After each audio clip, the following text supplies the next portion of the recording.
social environment consists of the custom and traditions of the society. Underline करो, custom and tradition, इसी से case study दिखेगा आपको. Custom and tradition of the society in which business is exist. जहां पर अपना business existing कर रहा है वहां के कस्टमर, वहां के सोसाइटी का से अगर आपका इन्फ्लुएंस हो रहा है तो सोशल इन्वायरमेंट पाएंगे. It includes the standard of living, it includes the standard of living, taste, preferences and education level of the people living in the society. Underline in the society. जिस society में आप रहते हो उस society के लोगों का education level, standard, taste, preference, ये सारा का सारा आपका सोशल इन्वायरमेंट बना है. द बिजनेसमैन, क्या लिखा पढ़ते हैं, The businessman cannot overlook the component of social environment. इसको अनदेखा नहीं कर सकता. Cannot overlook the components of social environment, as these component may not have immediate impact of the business, but in the long run the social environment has a great impact on the business. देख लो, immediately इसका social environment का फर्क नहीं पड़ता, लेकिन long time में इसका बहुत फर्क पड़ जाएगा इस पर.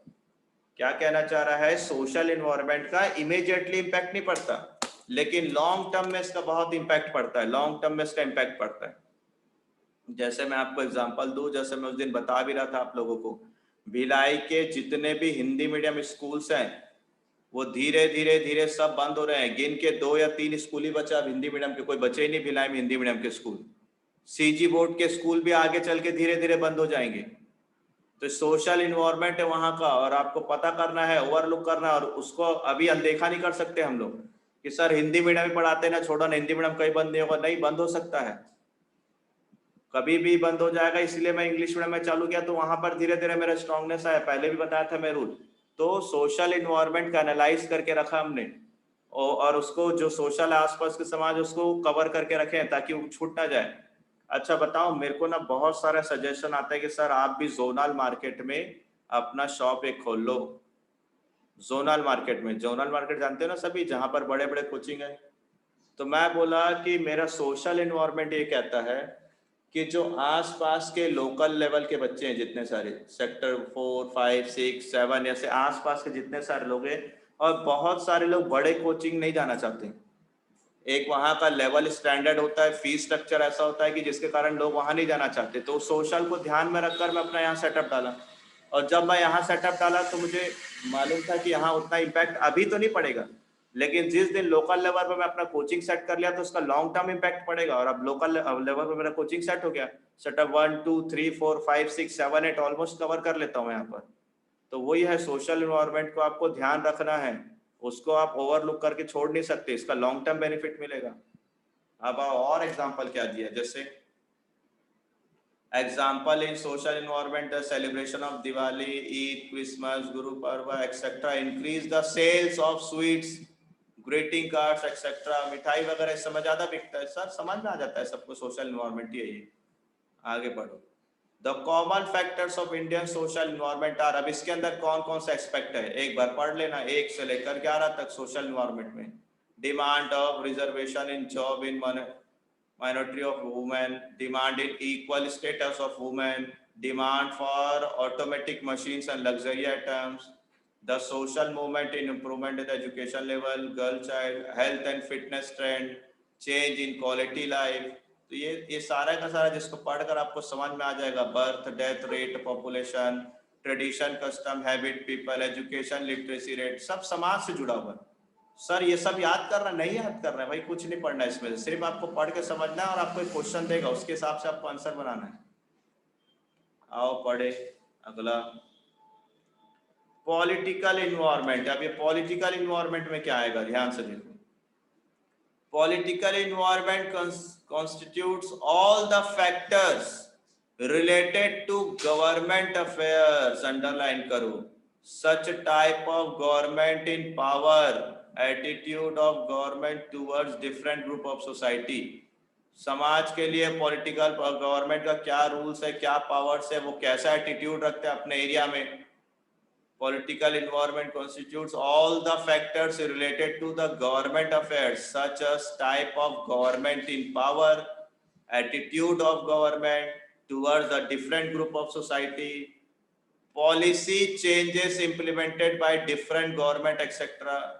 The political environment has immediate and great impact. Underline करो, political environment has immediate and great impact on the business transaction.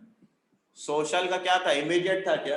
नहीं, वो लॉन्ग टर्म इम्पैक्ट देता है सोशल एनवायरनमेंट, लेकिन पॉलिटिकल एनवायरनमेंट क्या करता है, इमीडिएट इम्पैक्ट देता है. So businessman must scan this environment very carefully. आपको इन्वायरमेंटल स्टडी के साथ बिजनेस इन्वायरमेंट के अंदर पॉलिटिकल इन्वायरमेंट को के बारे में भी डिस्कशन करना है कि वहां का गवर्नमेंट क्या रूल लगा के रखा है. जैसे बहुत सारे जगह पर अभी एजुकेशन खुल गया है, लेकिन छत्तीसगढ़ में अभी एजुकेशन खुला नहीं है.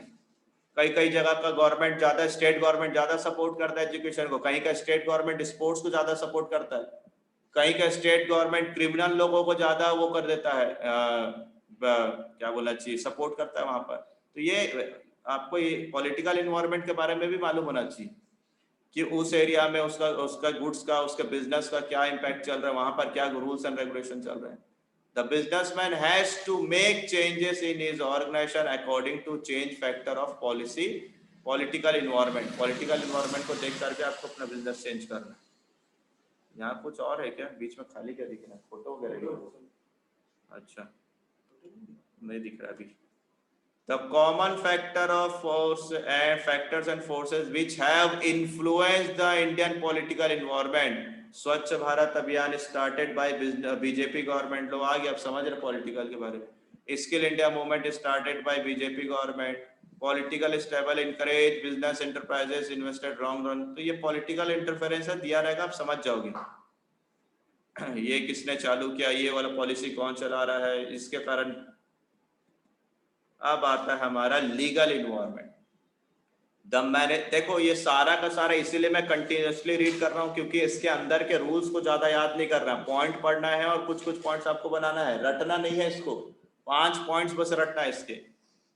The management of every business enterprises has to obey the law of land. मतलब has to obey the law of land का मतलब कौन समझा रहा है? Has to obey the law of land. English medium है, बताएंगे मुझे. पालन करना लॉ को. कहाँ के लॉ का? आपके, हाँ, जिस देश में आप रहते हो उस देश का लॉ बना हुआ, उसका ओबे करना, पालन करना है. मतलब एक तरीके से ये बोलूं मैं कि इंडिया का लॉ अलग होता है, फॉरेन कंट्री का लॉ अलग होता है. तो the management of every business, her business के मैनेजमेंट के मालिक को उस लैंड के लॉ को फॉलो करना जरूरी है. Therefore, it is essential for every business enterprises to have adequate knowledge. अब आप बिजनेसमैन हो, आपको लॉ का नॉलेज, लॉ का फॉलो करना है, तो लॉ को फॉलो करने से पहले आपको लॉ का नॉलेज भी तो होना चाहिए. तो बोलता है कि ओबे, उसको फॉलो तो करेंगे लॉ को, लेकिन तब ना जब आपको एडिक्वेट नॉलेज होगा. तो every business enterprises to have adequate knowledge and rules and regulation framed by the government.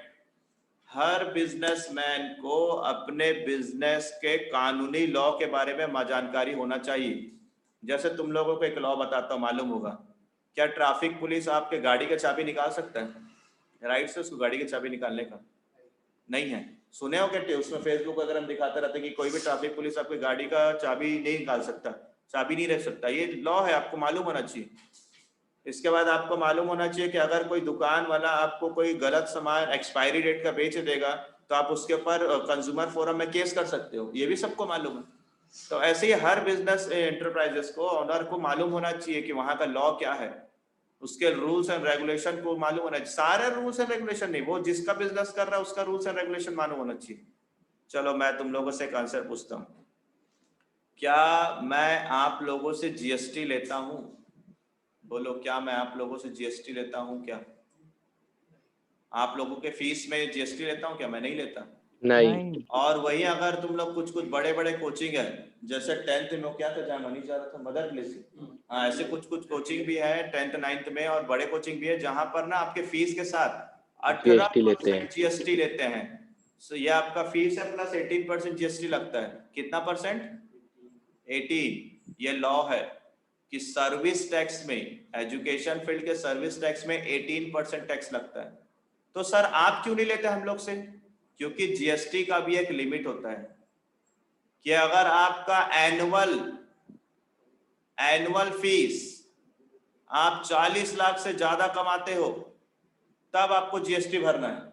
अगर आप 40 लाख से एनुअल फीस आपका कम है तो आप जीएसटी के दायरे में नहीं आते, आपको जीएसटी लेने की जरूरत नहीं। तो ये रूल्स एंड रेगुलेशन मुझे मालूम है, इसीलिए मैं अभी जीएसटी नहीं ला। पहले 20 लाख था, फिर इसको बढ़ाकर 40 लाख का टर्नओवर कर दिया कि इतने तक जीएसटी भरने की जरूरत नहीं है। अगर इससे ज्यादा का है आपका टर्नओवर तब आप जीएसटी ले सकते हो। तो जीएसटी का रूल मुझे मालूम होना जरूरी, तभी तो मैं अपने कोचिंग को ऑपरेट कर पाऊंगा। तो मेरे बिजनेस का इंटरप्राइजर हूं मैं, और मुझे मेरे बिजनेस का पूरा कंप्लीट नॉलेज है। अब आपको एक और बताता हूँ, जितने लोग भी इसमें से, जितने लोग क्लास में बैठे हुए हैं, अगर इनके पेरेंट्स का कहीं शॉप है, कोई दुकान है, तो आप लोग एक लाइसेंस का नाम सुने होंगे। दुकान चलाने का एक लाइसेंस होता है, उस लाइसेंस को क्या बोलते हैं, कुछ मालूम है? कोई है क्या जिसका कोई दुकान है? एक दुकान चलाने का एक लाइसेंस होता है जो नगर निगम से लेना पड़ता है। कोई भी आप दुकान चला रहे हो, कोई भी शॉप चला रहे हो, तो आपको एक लाइसेंस लेना पड़ता है नगर निगम से। किसी को मालूम है? परमिट को कुछ बोलते हैं हिंदी में, गुमास्ता लाइसेंस बोलते हैं, शायद आप लोग सुने भी नहीं, देख लो। अगर आप एक शॉप खोल रहे हो, कोई भी शॉप खोल लो, तो उस शॉप के लिए आपको एक गुमास्ता लाइसेंस, मतलब नगर निगम के पास आपका रजिस्ट्रेशन होगा और वहां से आपको एक लाइसेंस मिलेगा। गुमास्ता, गुमास्ता, गुमास्ता, राइट, वही बोल रहा हूँ। गुमास्ता नाम का एक लाइसेंस, गुमास्ता बोलते, गुमास्ता। वही तो बोल रहा हूँ मैं भी, गुमास्ता उसी को बोल रहे हैं। हाँ, तो एक गुमास्ता लाइसेंस होना जरूरी है। अब हर छोटे छोटे दुकान वाले, जितने भी दुकान वाले, इवन फल वाला शॉप वाला भी होगा, कोई पान ठेला भी होगा, कोई भी कपड़े का दुकान, मेडिसिन का, सभी को अगर आपको एक शॉप खोलना है तो आप एक गुमास्ता लाइसेंस रख सकते हो। कंपलसरी नहीं, लेके लेना पड़ता है। अगर किसी दिन आ गया चेकिंग करने के लिए तो आपके पास होना चाहिए। अंदर को रूल बताऊं मैं, एजुकेशन फील्ड और हेल्थ डिपार्टमेंट, इनको गुमास्ता लाइसेंस रखना कंपलसरी नहीं है। क्योंकि मैं इस बिजनेस से जुड़ा हूं तो मेरे पास इसका कंप्लीट नॉलेज है कि हाँ कोचिंग लाइन में क्या लगेगा क्या नहीं लगेगा। अब अगर कल चल के कोई मेरे पास आ गया चेकिंग करने के लिए, बोले गुमास्ता लाइसेंस दिखा, तो मैं तो उसको पहले बोलूंगा कि रूल्स में लिखा हुआ है कि एजुकेशन और हेल्थ डिपार्टमेंट को गुमास्ता लाइसेंस की जरूरी नहीं है, बट फिर भी मैंने फॉर द सेफ्टी गुमास्ता लाइसेंस बना के रखा हुआ है। इनको जरूरी नहीं है। जब मैं बनाने गया था तो लोग बोले कि सर आप क्यों बना रहे हैं, आपको तो जरूरत नहीं पड़ेगा। मैं बोला फिर भी बना दो, काम आएगा। क्योंकि कुछ मूर्ख लोग ऐसे होते हैं हमारे देश में जिनको मालूम ही नहीं है, और लोग एट ए टाइम फाइन मार देंगे और फिर लड़ाई झगड़ा कर लेंगे। तो उनको दिखाने के लिए फिर भी मैं बना के रखा हूँ। एक MEMS करके सर्टिफिकेट होता है, MEMS, small medium scale business enterprises करके होता है। इसका सर्टिफिकेट भी मैंने बना के रखा है। कभी आप ऑफिस आओगे तो ऑफिस के ऊपर कोने में लटका के रखा हूँ कि मेरा ये industry MEMS small medium industry के अंदर मेरा कोचिंग रजिस्टर्ड है। तो मैंने जितना रूल्स एंड रेगुलेशन मेरे को मालूम है उसका लीगली इन्वायरमेंट में मैं करके रखा हूँ। कल चल के कुछ ऐसा रूल्स आ गया, मालूम है MEMS के थ्रू मैं लोन ले सकता हूँ। अभी जो नरेंद्र मोदी इतने करोड़ रुपए का पैकेज लाए थे ना, वो इन्हीं लोगों के लिए लाए थे। उसमें आप सुने भी होंगे शायद नाम, या याद भी नहीं होगा, MEMS वाले को इतना लोन मिलेगा। तो मैं चाहूँ तो लोन भी ले सकता हूँ। तो अगर आप बिजनेस कर रहे हो तो आपको अपने बिजनेस का रूल्स रेगुलेशन का कंप्लीट नॉलेज होना चाहिए। तो पहले बोलता है जिस लैंड में उस लैंड का लॉ मालूम होना चाहिए, लॉ को फॉलो कर रहे हैं। लॉ फॉलो तब ना करोगे जब आपके पास उसका कंप्लीट नॉलेज होगा। तो ये एग्जांपल थे कि हाँ नॉलेज होना जरूरी है। आगे लीगल एनवायरनमेंट में क्या क्या आता है, तो various law and legislative act, administrative order issued by the government authority, court judgement as well as the decision rendered by the various commission of agency. Court से कुछ कुछ ऑर्डर आते हैं, वो सारा इसमें आएगा। To work successful in India, the business enterprises must have detailed about Companies Act, Industrials Act, FEMA Trade, Union, Factorial Act, Industrial Act। ये सब नहीं पढ़ना, लेकिन सुन लो। बोलता है कि इंडिया में अगर आपको अच्छे से बिजनेस करना है तो आपको ये सारे का नॉलेज होना जरूरी है। और इसमें से एक नाम आपको दिखेगा, सुनना, ये देखो, कंज्यूमर प्रोटेक्शन एक्ट 1986, और ये अभी तुम्हारे में है कंज्यूमर प्रोटेक्शन। आखिरी चैप्टर पलटाओ तो बिजनेस का बुक रखे होगे तो, या सामने कॉन्टेक्स्ट में देखो आखिरी चैप्टर क्या है तुम्हारा, आखिरी चैप्टर क्या है, पढ़ के बताओ। है कंज्यूमर प्रोटेक्शन एक्ट, ये वही है। आगे चल के और तुम लोग कोई और पढ़ाई करोगे ना तो वहां पर ये सीख जाओगे, कंपनीज एक्ट सीखोगे। और आगे अच्छी पढ़ाई करोगे जैसे सीएस सीएम ये सब पढ़ाई करने लगोगे, कंपनी सेक्रेटरी की सीएस की पढ़ाई करोगे तो ये पूरा सेक्शन आपको पढ़ना है। 12th में थोड़ी ना सब दे देगा, लेकिन बता रहे कि इंडिया में अगर सक्सेसफुली बिजनेस करना है तो आपको डिटेल्ड होना चाहिए, नॉलेज होना चाहिए इन सब चीजों को। तो ये सब सर किस में आते हैं, एक्ट वगैरह ये सब के सब किस में आने वाले, तुम्हारे लीगल में आने वाले हैं। अच्छा ये तो याद हो गया तुम लोग को, पार्टनरशिप एक्ट, पार्टनरशिप एक्ट 1932 11 तो पढ़े हम लोग पार्टनरशिप एक्ट। तो पार्टनरशिप एक्ट किस में आने वाला है, लीगल में आने वाला है। कंपनीज एक्ट हो गया, पार्टनरशिप एक्ट हो गया, हिंदू अनडिवाइडेड फैमिली होगा, बिल नेगोशिएबल एक्ट करके पढ़ा था हमने, वो सब के सब इसमें आते हैं। आगे पढ़ते हैं। Some expect of legal environment, legal policy related, licence होना, लीगल एक्सचेंज, ये सब ऐसे लिखा हुआ, आप इसको जनरली पढ़ सकते हो। तो हमने सबसे पहले पढ़ा इकोनॉमिकल, दूसरा पढ़ा सोशल, नंबर 3 पढ़ा पॉलिटिकल, नंबर 3 पढ़े पॉलिटिकल, नंबर 4 पढ़े लीगल, और नंबर 5 आने वाला आपका टेक्नोलॉजिकल। अब इसके अंदर क्या लिखा है जरा पढ़ के देखिए। टेक्नोलॉजी में मुझे तो ज्यादातर लग रहा है ऑनलाइन का जमाना चल रहा है, तो वही इंटरनेट ऑनलाइन ये सभी चलने वाला है। Technology environment includes force related to scientific improvement and innovation which provide a new way of production goods and services and new way of operating business। देख लो न्यू वे अंडरलाइन करो, new way of production, सामने का meaning पढ़ना है, इतना पढ़ो कि एक पैराग्राफ लिख सको इसके बारे में। तो new way of production, new way of operating business and services, इसका नया तरीका होना चाहिए। अभी हम लोग कैसे बैठ के पढ़ रहे हैं, व्हाइट बोर्ड ब्लैक बोर्ड में पढ़ रहे हैं कि मोबाइल में पढ़ रहे हैं, बोलो मोबाइल में, किस में आ रहा है ये, new way of producing service है, new way of producing service, new way of producing service है, समझ रहे हो। और क्या बोलते हैं, ऑपरेटिंग करो, नया नया तरीके से ऑपरेट करो। आगे पढ़ो क्या लिखा, for example for recent technology change with the effect of Indian business, companies have starting using new way of advertising such as CD-ROMs, computerized information, internet, due to technology advertisement। तो बोलता है advertisement अब नया technology होना चाहिए। उस दिन मैं पूछ भी रहा था तुम लोग को ये सब नया technology. Online sales of groceries item it become very common, ये देखो आ गया वही चीज। Online booking of air ticket, movie ticket, not only booking, you can see your seat, देख लो खाली बुकिंग नहीं, आप अपना सीट, तो समझ रहे हो ना क्या टेक्नोलॉजी। तो ये है swift, shifting from typewriter to word process, mobile से जावा एप्लीकेशन से आपका एंड्रॉइड में आ गया, ये सारे के सारे इसमें। इतना पढ़ना नहीं, आप इतना तैयारी करो कि आप एक पैराग्राफ इसके बारे में लिख सको कुछ पॉइंट्स को मिलाकर, पूरा का पूरा तो नहीं हो सकता। आओ इसका केस स्टडी हो जाए। ये देखो दिखा है, मालूम है तुम लोग कोई है क्या इसमें जिसने कभी मोबाइल में बुक किया टिकट, ये जो बॉक्स में डाला हूं सेम टू सेम दिखता है अगर मोबाइल में आप ट्रेन का टिकट बुक किया, किसी ने देखा ऐसा, मालूम है क्या किसी को, नहीं। ये हाँ, ये जब आप मोबाइल में एप्लीकेशन चलाओगे ना IRCTC का, वो सेम ऐसी खुलता है। यहाँ पर आप रेलवे अपना स्टेशन डालोगे, कहाँ से कहाँ टाइम डालोगे, आपको दिख जाएगा ट्रेन कितना ट्रेन चल रहा है और उसका क्या टाइमिंग है, पूरा एग्जैक्ट ये उसका स्क्रीनशॉट है। कभी मोबाइल में इंस्टॉल करना और घर वाले बोलेंगे टिकट बुक करने की कोशिश करो तो करके देखना, दिख जाएगा आपको, पूरा सेम है।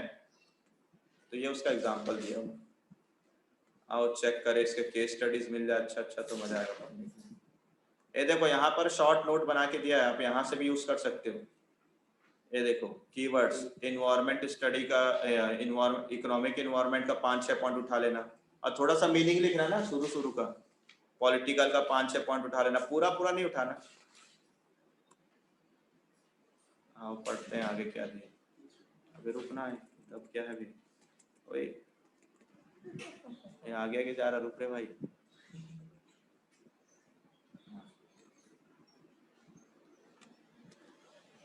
केस स्टडी कहाँ गया, इसका दिया है क्या, या तो होना चाहिए।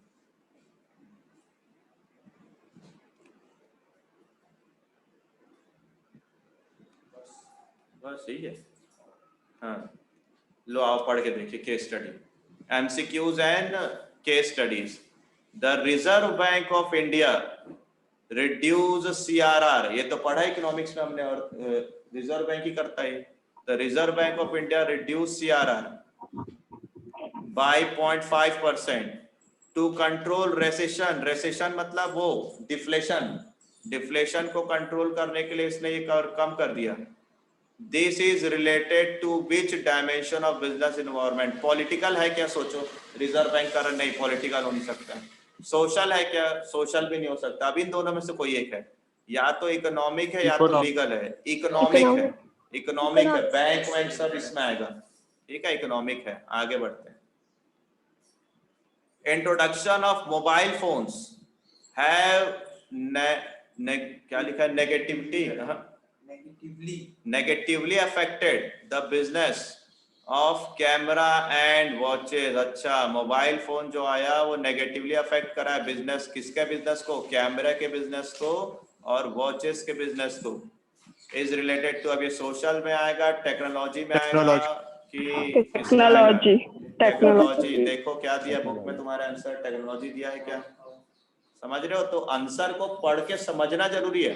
कई लोग रट्टा मारेंगे तो आप केस स्टडी नहीं बना पाओगे ना। आओ आगे पढ़ो क्या लिखा है। ममता राइस फूड लिमिटेड, पहले पढ़ो तुम लोग, पैराग्राफ पढ़ना है ना, बड़ा सा पैराग्राफ, इसमें क्वेश्चन देखेंगे, पूरा पैराग्राफ पढ़ो।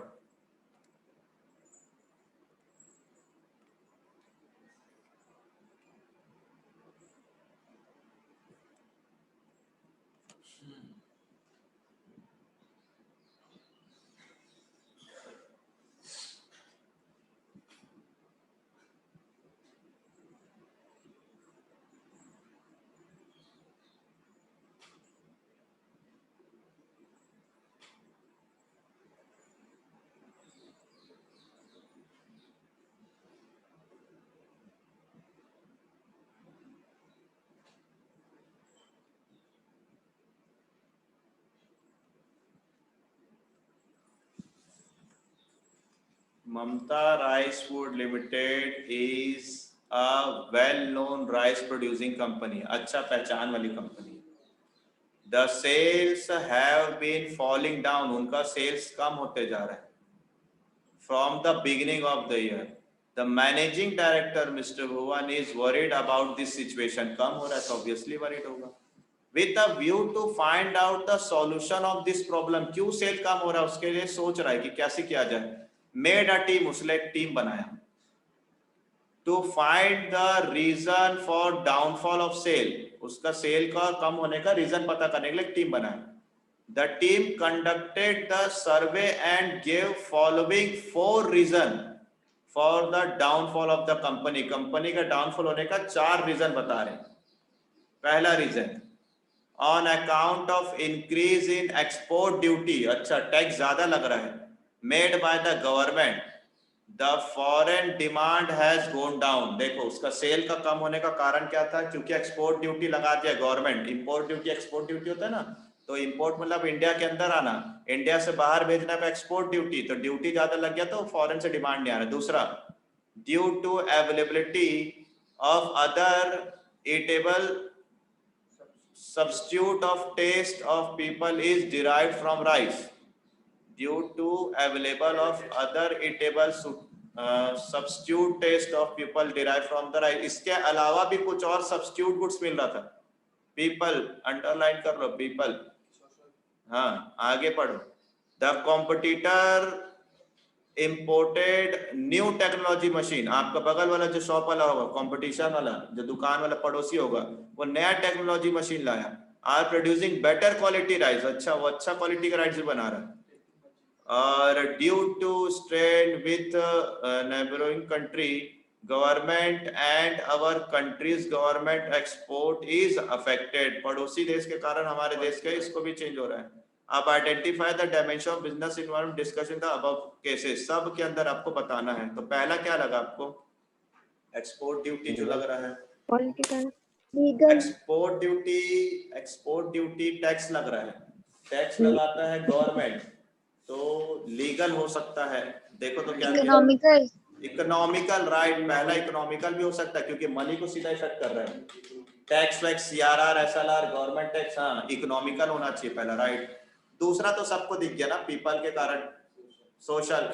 तीसरा तो मुंह पे बता दिया, टेक्नोलॉजिकल। चौथा क्या लगा आपको? चौथा पॉलिटिकल। और अगर ऐसा क्वेश्चन ज्यादा नंबर का आएगा तो एक एक पैराग्राफ लिखना पड़ेगा। आप उतना तैयारी करना आज कि आप एक पैराग्राफ इन पांचों के बारे में लिख सको। सर वो जो 17, 15 पॉइंट, 10, 12 पॉइंट पढ़े उसको नहीं पढ़ना। आप मीनिंग के लिए एक ऐसे टाइप का उसका पैराग्राफ बना लो कि एटलीस्ट वन पैराग्राफ हम इसको अबाउट दिस लिख सकें। अब आता है आप लोगों का the feature of new economic policy 1991। अब इसको सुनना थोड़ा सा बाहर, टॉपिक के बाहर सुनना। बहुत सारे मूवीज ऐसे हैं, बहुत सारे वेब सीरीज ऐसे हैं जो कंट्री से रिलेटेड या डिफेंस से रिलेटेड या देश से रिलेटेड अगर दिखाता है तो उसमें इसकी बात जरूर होती है। जैसे परमाणु जो हमारा मूवी है उसके अंदर इसकी बात हुई है। और बहुत सारे ऐसे है मूवीज है जिसके अंदर ना इसके बारे में बात हुआ है। New economic policy 1991, new economic policy 1991 क्या हुआ था, मैं आपको थोड़ा सा इसका हिस्ट्री बताता हूँ। ये समय था उस समय का जब अटल बिहारी वाजपेयी जी का था यहाँ पर काम। तो उन्होंने इकोनॉमिक पॉलिसी लाया 1991 में। 1991 के पहले ना ही हमारा कंट्री दूसरे देश के साथ बिजनेस कर सकता था ज्यादा, ना ही हम लोग यहाँ पर कोई बिजनेस अच्छे से कर पाते थे, और ना ही हम लोग ना गवर्नमेंट के प्रॉब्लम से जूझ रहे थे। गवर्नमेंट ठीक से चला भी नहीं पा रहा था हमारे देश को। 3 समस्या था बता रहा हूँ। आप फॉरेन कंट्री के साथ ट्रांजैक्शन नहीं कर पा रहे थे, ना फॉरेन कंट्री आपके साथ ट्रांजैक्शन कर पा रहा था, क्योंकि इतने रूल्स एंड रेगुलेशन थे कि आपको फॉरेन के साथ अगर बिजनेस करना है तो फॉर्म भरो, परमिशन लो गवर्नमेंट से, स्टेट गवर्नमेंट से, सेंट्रल गवर्नमेंट से, बहुत सारा प्रॉब्लम था। तो एक्सपोर्ट और इंपोर्ट करना बहुत बड़ा प्रॉब्लम था उस समय में। अगर आपको विदेशी से कोई सामान मंगाना रहता था, फॉरेन से कोई गुड्स मंगाना है तो बहुत दिक्कत था, कोई मंगाना बड़ा मुश्किल था। फिर अगर आपको यहाँ पर कोई बिजनेस करना है, कपड़े का, लोहे का, प्लास्टिक का, किसी का भी आपको बिजनेस करना है तो उसके लिए भी रूल रेगुलेशन लगा हुआ था। फॉरेन के साथ तो नहीं कर पा रहे थे, इंडिया के अंदर भी बिजनेस अच्छे से नहीं कर पा रहे थे लोग। इतना नियम कानून लगा था, लाइसेंस था, सब में लाइसेंस था। कपड़ा बेचना है लाइसेंस पहले लो, प्लास्टिक बेचना लाइसेंस पहले लो, लकड़ी बेचना लाइसेंस, सब में लाइसेंस था। और गवर्नमेंट सब चीज को चलाता था। बैंक भी गवर्नमेंट चला रहा था, ट्रेन भी गवर्नमेंट चला रहा था, बस भी गवर्नमेंट चला रहा था, पोस्ट ऑफिस गवर्नमेंट चला रहा था, मोबाइल फोन नहीं था उस समय, लैंडलाइन फोन वो भी गवर्नमेंट चला रहा था। तो सब कुछ गवर्नमेंट के हाथ में था। इतना प्रॉब्लम्स थे हमारे देश में। तो जो अटल बिहारी वाजपेयी जी जब आए उस समय उन्होंने एक पॉलिसी लेकर आया, न्यू इकोनॉमिक पॉलिसी 1991। और ये हमारे इंडिया जो डेवलप्ड भी नहीं था उस समय, एकदम अंडर डेवलप से भी नीचे था, वो डेवलपिंग होने के लिए बहुत मेजर स्टेप था ये इंडिया का। इन मेजर स्टेप के कारण हमारा कंट्री जो है वो आज इतना डेवलप हो पाया। अगर 1991 की पॉलिसी नहीं आई होती तो आज 2020 में जो हमारे कंट्री का पोजीशन है वो नहीं होता। आज आप फॉरेन गुड्स को मोबाइल में बैठकर मंगा सकते हो और आपके पास आ जाएगा फॉरेन का गुड्स, इतना इजी हो चुका है। लेकिन पहले इतना आसान नहीं था। विदेशी के साथ आपको कुछ खरीदना बेचना है तो कितने फॉर्म्स भरने पड़ते थे, कोर्ट से परमिशन लेना पड़ेगा, ऑर्डर लेना पड़ेगा, ये सारे दिक्कत है। तो the feature of economic policy 1991 में इकोनॉमिक पॉलिसी आया, और इस इकोनॉमिक पॉलिसी में 3 मेजर इंपॉर्टेंट टॉपिक उठाए गए। पहला लिखा हुआ लिबरलाइजेशन, दूसरा है प्राइवेटलाइजेशन, तीसरा है ग्लोबलाइजेशन। लिबरल का क्या मतलब होता है उस दिन हम और डिस्कशन करे थे जब मैंने एक चार्ट बना के दिया था आप लोगों को। लिबरल और स्ट्रिक्ट, स्ट्रिक्ट का उल्टा लिबरल होता है। बताओ लिबरल का मतलब क्या है? लिबरल, मेरे फैमिली वाले बहुत लिबरल है बोलते हैं कई लोग, इंग्लिश फ्री फ्री बोलते हैं। मेरे घर वाले बहुत लिबरल है, उन लोग इतनी छोटी सोच वाले नहीं है, उन लोग लिबरल है, पढ़े लिखे, समझते हैं सब चीजों को। लिबरल मतलब फ्री कर देते हैं। फ्री का मतलब एकदम आपको छोड़ नहीं दिया। फ्री का मतलब होता है यहाँ पर लिबरलाइजेशन का ये मतलब है जितने लाइसेंसिंग थे हमारे देश में, जितने रिस्ट्रिक्शंस थे, जितने लाइसेंस थे बिजनेस करने के लिए, उन रिस्ट्रिक्शंस को हटा दिया गया कुछ को छोड़कर। लाइक लीकर, शराब, वेपन्स, हथियार, मेडिसिन, दवाइयाँ, कुछ कुछ चीजों को छोड़कर सबको लाइसेंस फ्री कर दिया। बोला कोई भी आदमी कहीं भी दुकान लगा के बेच सकता है, कोई भी आदमी कहीं भी दुकान लगा खरीद सकता है, कुछ भी करो खरीद बेच सकता है। वो पूरा रूल्स रेगुलेशन हटा दिया गया, लिबरलाइजेशन बोला गया इसको। लिबरलाइजेशन, लिबरलाइजेशन मतलब रूल्स, लाइसेंस, रिस्ट्रिक्शंस सबको हटा दिया गया। आओ पहला पैराग्राफ आप लोग पढ़ोगे तो समझ में आएगा सर क्या कहना चाह रहे हैं। क्या चीज? वो तो टूरिज्म एरिया करके वहां पर ऐसा किया गया। Liberalisation refers to end of licence. ये देखो, लिबरलाइजेशन का मतलब होता है end of licence, quota and many more restrictions and control which were put on industry, industry पर लगाया जाता था ये सारा चीज, छोटे मोटे दुकानों पर नहीं, जो बड़े बड़े इंडस्ट्री पर थे जिस पर लगाया जाता था बिफोर 1991, इंडस्ट्री पर जितने रूल्स एंड रेगुलेशन रिस्ट्रिक्शंस थे उसको हटा दिया गया। Indian company got liberalisation in the following way. मतलब सर 1991 के पहले बहुत सारे रिस्ट्रिक्शंस थे, आप लोग के ऊपर नहीं, किसके ऊपर? इंडस्ट्रीज के ऊपर। अब उस इंडस्ट्रीज के जितने भी थे रूल्स एंड रेगुलेशन हटा दिया गया। ये उसके अंदर कुछ कुछ पॉइंट लिखे हुए हैं। Abolition of licence expert except in few, मतलब हटा दिया गया, लाइसेंस को हटा दिया गया। एक्सेप्ट इन फ्यू मतलब कुछ को छोड़कर, कुछ को छोड़कर। लिबरलाइजेशन ऑफ लाइसेंस लिख देना। No restrictions on expansion and contraction of business, अब बिजनेस को बढ़ाने पर कोई रिस्ट्रिक्शन नहीं था। Reduction of tax rate, tax rate को कम कर दिया गया। Lifting unnecessary control, unnecessary control, control जो बहुत सारा कंट्रोल इंडिया में लगा तो हटा दिया गया। Liberalisation is import and export में हटा दिया गया। इजी एंड सिंप्लीफिकेशन प्रोडक्शन कर दिया गया। Freedom in moving of goods and services, एक जगह से दूसरे जगह गुड्स को खरीद सकते हो, बेच सकते हो, फ्रीडम मूविंग। तो समझ जाना सभी, रूल्स एंड रेगुलेशंस का, रिस्ट्रिक्शंस को हटा दिया गया। अब सेकंड पॉइंट क्या है? सेकंड पॉइंट है, अच्छा ये इंपॉर्टेंट आंसर है, 100% आता ही है पेपर में तीनों। इकोनॉमिक पॉलिसी 1991 के अंदर 3 पॉइंट है, लिबरलाइजेशन, प्राइवेटाइजेशन, ग्लोबलाइजेशन, आएंगे ही आएंगे ही। फिर अगला पॉइंट है आपका प्राइवेटलाइजेशन। प्राइवेटाइजेशन क्या होता है? प्राइवेटाइजेशन बताओ तो। आज के टाइम में बैंक्स कौन चला रहा है? बैंक सेमी गवर्नमेंट, मतलब कुछ हिस्सा गवर्नमेंट का है, कुछ हिस्सा किसका है? प्राइवेट एरिया वालों का है। अच्छा अभी सुन रहे हो क्या टीवी में बहुत सारे एयरपोर्ट को मोदी जी ने बेच दिया है करके सुन रहे होगे, प्राइवेटलाइजेशन कर दिया, एयरपोर्ट बेच दिया गया। बस्तर का कोई बड़ा सा प्लांट था उसको भी प्राइवेटाइजेशन। प्राइवेटाइजेशन का क्या मतलब होता है?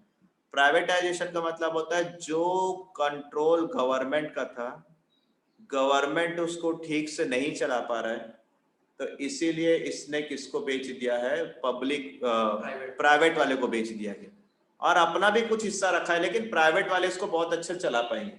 जैसे पुराने जमाने का अगर आप एसबीआई बैंक जाते ना तो आपको समझ में आता है कैसा होता था बैंक, है ना। और अभी का एटलीस्ट अंदर का फर्निश तो ठीक है, लाइटिंग लगा है, एसी लगा, कंप्यूटर लगा, मैनेज, सर्विस खराब है ना। लेकिन पहले तो कैसे होता था वो बैंक सारा। इसके बाद आप लोग दिल्ली का सुने होगा ना, दिल्ली में जो स्कूल बना है, सरकारी स्कूल है दिल्ली का, वो इंग्लिश मीडियम के स्कूल से भी बेटर है। तो वो प्राइवेटाइजेशन में डाल रहे हैं लोग कि काम दूसरे को दे देते हैं, ठेका दूसरे को देते हैं। अच्छा ये सुने हो क्या? गवर्नमेंट काम बहुत स्लो होता है। यस, गवर्नमेंट काम ठीक से होता भी नहीं है। अगर ये इसी का कुछ काम प्राइवेट आदमी को दे देंगे तो लोग बहुत अच्छे से करेंगे, भले पैसा चार्ज ज्यादा लेंगे। तो प्राइवेटाइजेशन यही हुआ है। बीएसपी सेमी गवर्नमेंट है, दोनों चल रहा है उसके अंदर। गवर्नमेंट देखो लिखे गए यहाँ पर, privatisation refers to giving greater role of private sector. देख लो, प्राइवेटाइजेशन रिफर्स करता है to giving greater role of private sector, private sector को ज्यादा रोल ले दो, and reduce the role of public sector. Government बोलता है कि मेरा ही रहेगा, लेकिन तुम लोग इसको अपने हिसाब से चलाओ, तुम्हारा इसमें रोल ज्यादा रहना चाहिए, तो तुम लोग क्या सारा चीज मैनेज करके रखोगे। आगे, to execute policy of privatization, government took the following steps। पढ़ो क्या क्या लिखा है। हेलो, हाँ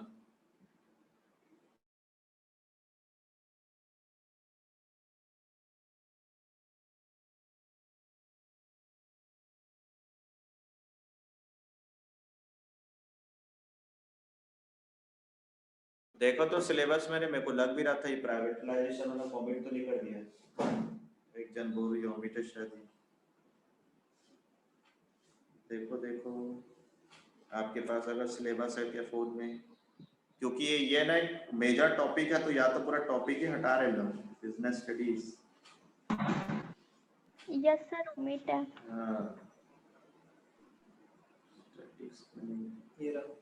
मिल गया क्या? अभी जस्ट मैं ना 1 मिनट हुआ होगा, मैं पढ़ाते पढ़ाते सोच ही रहा था कि ये टॉपिक तो ओमिट नहीं कर दिया। Impact of government policy change in the business specialisation liberation globalisation India. ठीक, अब मुझे ना समझ में आ रहा है लोग क्या क्या ओमिट करते हैं। मालूम है किसको ओमिट करते हैं लोग? जो ना इंडिविजुअल टॉपिक है, जो किसी से जुड़ा हुआ नहीं, उसको ओमिट कर रहे हैं लोग। जैसे मैं बताऊं तुम लोग को, इधर सुनो, बिजनेस एनवायरनमेंट का जो इंपॉर्टेंस ओमिट नहीं कर सकता क्योंकि सबसे जुड़ा हुआ है। ये ना उसका एक मेजर टॉपिक था, इंपॉर्टेंट टॉपिक है, जो ना काम का चीज था, जो एक ही टुकड़ा है बस। इसको हटा भी दोगे ना तो इसका कोई रोल नहीं है, इसके कारण दूसरा टॉपिक इफेक्ट नहीं होता, इसलिए इसको ओमिट कर दिए। ठीक है कोई बात नहीं। अब एक काम करते हैं हम लोग, इसका मतलब बस सुन के रखो, काम आएगा आगे। नहीं पढ़ना ठीक है, लेकिन नॉलेज वाइज सुन के रखो। लिबरलाइजेशन का मतलब समझ में आ गया? लाइसेंसिंग को खत्म कर दिए। प्राइवेटाइजेशन का मतलब गवर्नमेंट अपना पावर को कम कर रहा है, प्राइवेट वाले पावर को ज्यादा कर रहे हैं। ग्लोबलाइजेशन का क्या मतलब है, कोई बताओ? ओमिट है ठीक है, थोड़ा सा ऑल ओवर वर्ल्ड को एक मार्केट समझ लो। कोई भी कंट्री किसी भी कंट्री के साथ परचेस कर सकता है, कोई भी कंट्री किसी भी कंट्री को सेल कर सकता है। इसको ला दिया ग्लोबलाइजेशन में। जो आप मोबाइल में दूसरे कंट्री का गुड्स को परचेस करते हो, सेल करते हो थ्रू ग्लोबलाइजेशन, इसी के कारण हुआ। तो नहीं पढ़ना है, पेपर में नहीं आएगा, बट हाँ लिबरलाइजेशन का मतलब मालूम होना चाहिए। अब सुनाऊं, बताऊं क्या? लिबरलाइजेशन का नाम मालूम होगा तो आगे चल के आप अपने आंसर में इसको यूज कर सकते हो, इसमें नहीं कहीं और। प्राइवेटाइजेशन कहीं वर्ड आ गया तो आपको मालूम होना चाहिए ना प्राइवेटाइजेशन क्या होता है। ग्लोबलाइजेशन, लिबरलाइजेशन, इसका मीनिंग मालूम होना चाहिए। तो आगे चल के ये ना डिफरेंट टॉपिक है, इसको अगर निकाल भी दूंगा ना उसमें से तो भी आपके आंसर्स पूरे का पूरे बनते हैं। फिर क्या दिया है, ठीक है पता चल गया कम से कम। तो ये भी हट गया होगा, impact of change in economic policy of the, जब लिबरलाइजेशन ग्लोबलाइजेशन हट गया तो उसके इम्पैक्ट भी थोड़ी है। चेंजेस भी है ना, ये बोला कि इम्पैक्ट ऑफ चेंजेस। अरे ये भी हटा होगा, जब लिबरलाइजेशन ही नहीं पढ़ाऊंगा तो मैं उसका इम्पैक्ट कैसे पढ़ा पाऊंगा?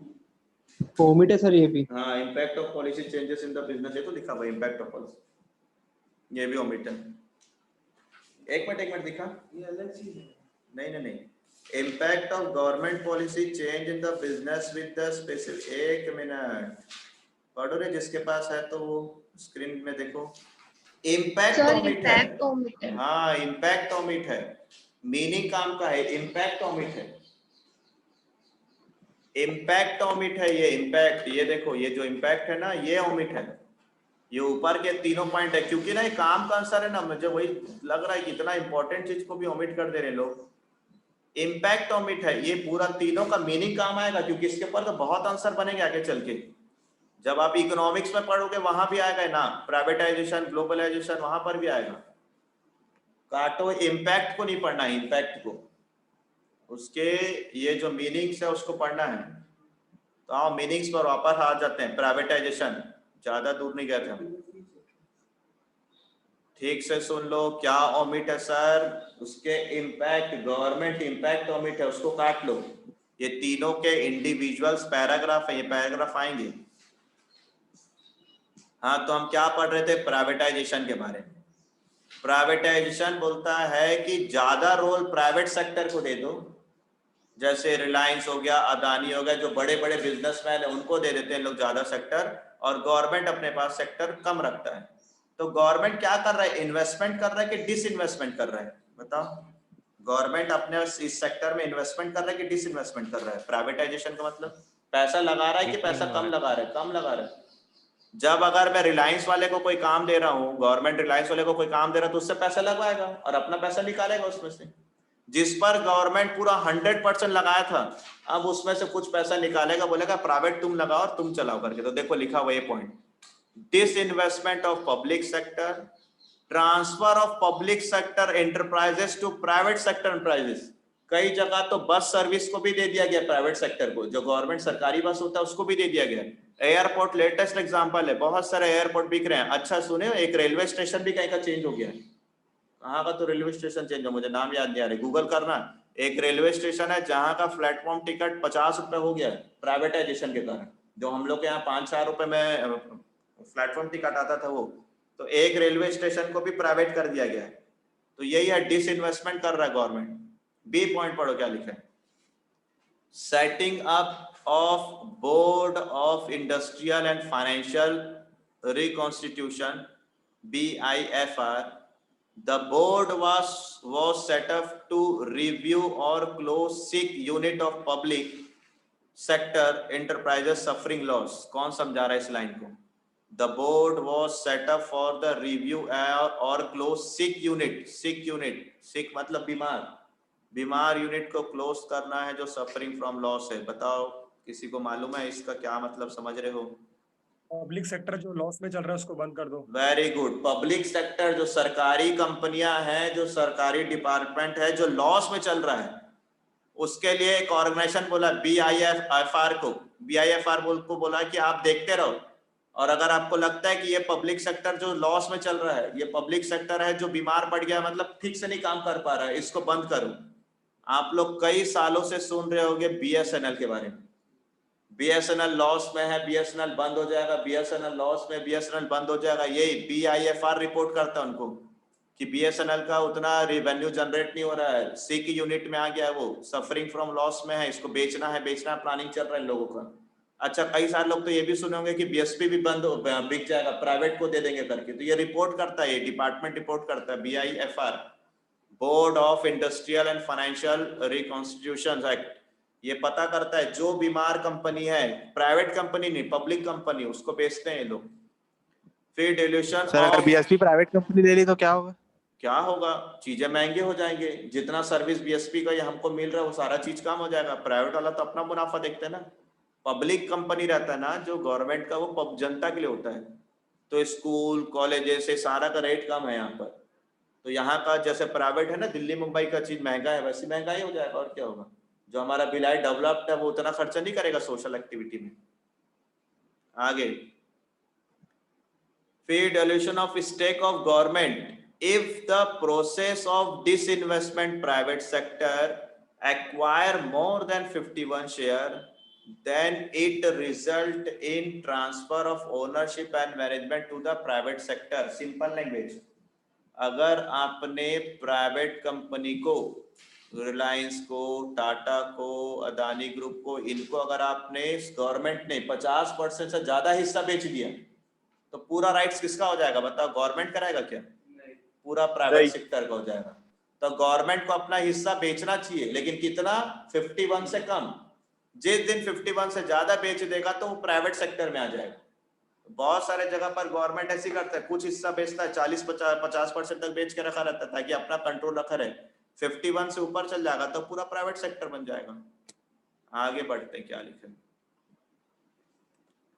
ग्लोबलाइजेशन क्या है? It refers to integration of various economic of world के various economic को integrate करना, एक साथ लेकर आना। Till 1991, Indian government was follow strict policy in regarding to import and foreign investment, in regarding to license of import, tariff restrictions etc. मतलब अगर आपको पहले import करना है, export करना है, तो आपको बहुत सारे लाइसेंस लेना पड़ता है, बहुत सारे टैरिफ्स है, रिस्ट्रिक्शंस लगे थे। But after new policy, government adopt policy of globalisation by taking following measures. लेकिन 1991 के बाद ओपन कर दिया गया मार्केट को। Import liberalisation, government removed many restrictions from import of capital goods. Import मतलब फॉरेन को बेचना कि फॉरेन से खरीदना? खरीदना। हटा दिया, बोला कोई भी सामान आप फॉरेन से खरीद सकते हो। आज के डेट में आप विदेश से क्या सामान नहीं खरीद सकते? सब कुछ खरीद सकते हो। हाँ, सब कुछ बेच नहीं सकते हो।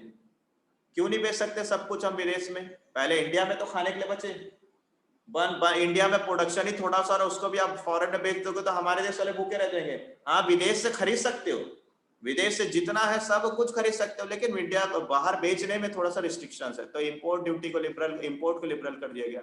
फिर एक रूल है, देखो क्या लिखा है, फॉरेन एक्सचेंज रेगुलेशन एक्ट फेरा was replaced by Foreign Exchange Management Act FEMA। ये नाम याद रखना, फेरा पहले चलता था 1991 के पहले चलता था फेरा, लेकिन 1991 के बाद इसको फेमा में कन्वर्ट कर दिया गया। पहले रेगुलेशन एक्ट था, अब फॉरेन एक्सचेंज मैनेजमेंट एक्ट हो गया। तो सर इस एक्ट में चेंज करने से क्या हुआ होगा कुछ रिलैक्सेशन दे दिया होगा, लेकिन आपको ये याद रखना है कि पहले फेरा चलता था, अब वो फेमा में बन गया। फिर rationalisation of tariff structure, tariff होते हैं ना जो, उसको कम कर दिया गया। फिर वो उसको हटा देना, एवल्यूएशन ऑफ एक्सपोर्ट ड्यूटी को हटा दिया गया, reduction of import duty, export duty. क्या तुम लोग सुने हो कभी? अपने घर वाले से पूछना। सबसे पहले इंडिया में फरारी कार सचिन खरीद के लाया था विदेश से, और जितने की कार थी उसका डबल कॉस्ट पड़ा था उसको, सचिन को, क्योंकि वो फॉरेन से लाया था और उसका इंपोर्ट ड्यूटी ज्यादा लग गया था उसमें, इंपोर्ट ड्यूटी। जितने भी फॉरेन गुड्स होते हैं, नाइकी का शू हो गया या एडिडास के जितने भी फॉरेन ओरिजिनल होते हैं, ये महंगे क्यों होते हैं मालूम? क्यों महंगे होते हैं? क्योंकि उसमें कौन सा ड्यूटी लगा रहता है? इंपोर्ट ड्यूटी लगा रहता है, इंपोर्ट ड्यूटी। तो इन्हीं सब इंपोर्ट ड्यूटी, एक्सपोर्ट ड्यूटी को कम कर दिया गया। ज्यादा टैक्स नहीं लगाएंगे विदेशी गुड्स में, तो हमारे इंडिया वाले ज्यादा खरीद नहीं पाएंगे। ये ग्लोबलाइजेशन का जमाना है, बोलते भी कई लोग ग्लोबलाइजेशन का जमाना है। आप अपने प्रोडक्ट को अमेज़न वगैरह में डालकर विदेश तक बेच सकते हो, अमेज़न से आप विदेश के सामान को भी खरीद सकते हो। ग्लोबलाइजेशन है, YouTube also part of globalisation, उसमें सर्विस जा रहा है। तो ये ग्लोबलाइजेशन के टाइम में आप सब कुछ को कहीं भी खरीद सकते हो, कहीं बेच सकते हो। बस इतना याद रखना, ये इंपोर्ट एक्सपोर्ट से बना हुआ है। लिबरलाइजेशन किससे बना हुआ है? रिस्ट्रिक्शंस, रूल्स में रिलैक्सेशन करना, उससे बना हुआ है। प्राइवेटाइजेशन किससे बना हुआ है? डिसइन्वेस्टमेंट, प्राइवेट सेक्टर को प्रमोट करो, पब्लिक सेक्टर को कम करो, इससे बना हुआ है। तो जब आप पढ़ोगे तो आपको मिलेगा, और 3 पैराग्राफ इसके बारे में तैयारी करना है आपको। अब क्या याद करोगे, कहाँ से उठाओगे, आप खुद से करो। छोटे बच्चे नहीं हो कि अंडरलाइन करके तू इतना पॉइंट को पढ़ लेना।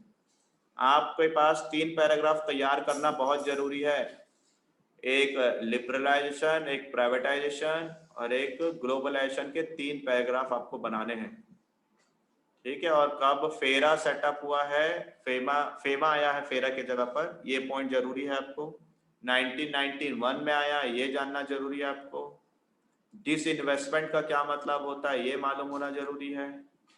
लाइसेंसिंग का नाम सुनोगे, लाइसेंस का नाम सुनोगे तो लिबरलाइजेशन में आ जाना है। Disinvestment, private public sector, government company, ये सुनोगे तो प्राइवेटाइजेशन में आना। और जब भी आपको वर्ल्ड वाइज बिजनेस के बारे में सुनाई में देगा, तब आप इसमें आ जाना, गवर्नमेंट सेक्टर में, ग्लोबलाइजेशन में।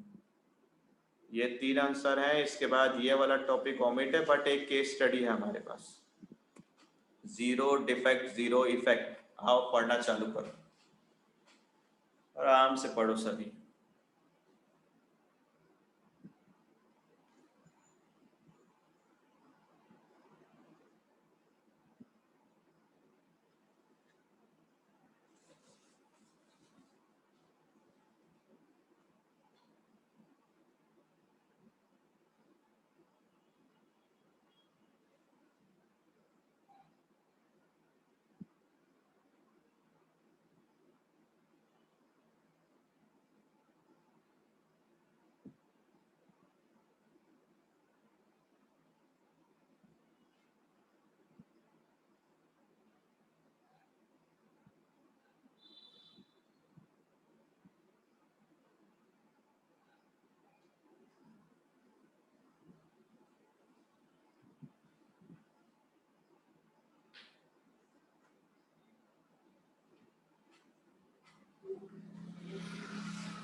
अब इसके अंदर क्या क्या आंसर मिल रहा है, पलटाओ पीछे और जाओ वहां पर देखो। 155 में जाओ, लाइन कोड करने बोला है और उस लाइन कोड के थ्रू आपको पता करना है। तो कुछ कुछ तो दिख गया था सबको, पीछे आंसर में पलटाओ क्या दिया, लिबरल और ग्लोबल दिया है। 155 में आओ, पेज नंबर में 155 लिबरेशन में लिखा हुआ है the economic reform slogan end of the licence permit quota. More ever before the, देखो पहले लिबरेशन का डिटेल लिखा है, फिर more ever before the initiative was launched the limit of foreign direct investment, उसको कम करने के ऊपर लिखा है। ग्लोबलाइजेशन के ऊपर लिखा हुआ तो दिख रहा था world prevent development of the rejected global market.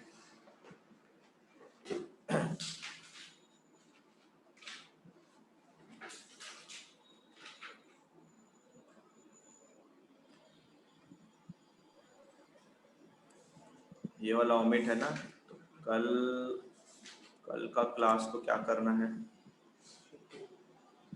काम